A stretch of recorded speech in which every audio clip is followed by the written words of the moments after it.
Mr. President, it is with regret that my government has found it necessary to bring to the attention of this Assembly an unsolved problem remaining as a legacy of our struggle for independence achieved in 1945.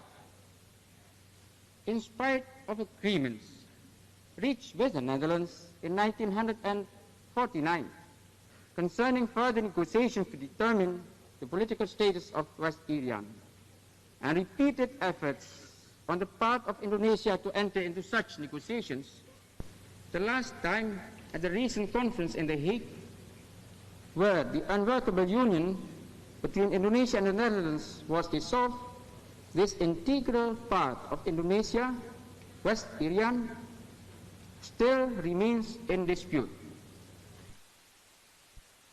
We were therefore heartened by the Assembly's decision to place this item on the agenda, and highly appreciative of the unstinting support given to us by so many delegations. We cannot understand why the Australian delegation is so concerned, even violent, over this matter. We recognize that as the administering authority of East Irian, Australia has a natural and understandable interest in what happens in a contiguous territory, but the intensity of the Australian delegates' reaction on this question seemed to us disproportionately great. Our only desire is to live in peace as good neighbors with Australia and with the other states nearby in a friendly community of nations. Surely, this must be clear to the government of Australia.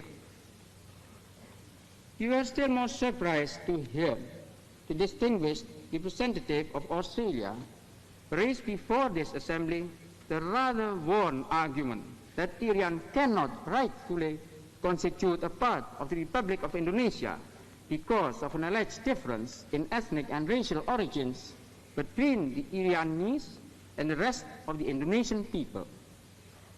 As I stand here, Mr. President, before the representative of 59 other member nations, I cannot help wondering which, if any delegation, including the Netherlands and Australian, represent a nation whose citizenry is solely and exclusively descended from a single racial or ethnic group. Mr. President, fellow delegates,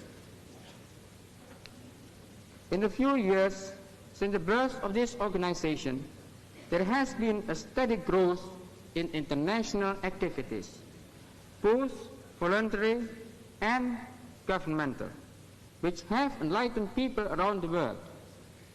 For our part, we wish to express our deep appreciation for the tremendous work done in Indonesia by the various agencies of the United Nations, or bodies of the United Nations, such as UNICEF, UNESCO, WHO, UNTAMI, ICO, and others.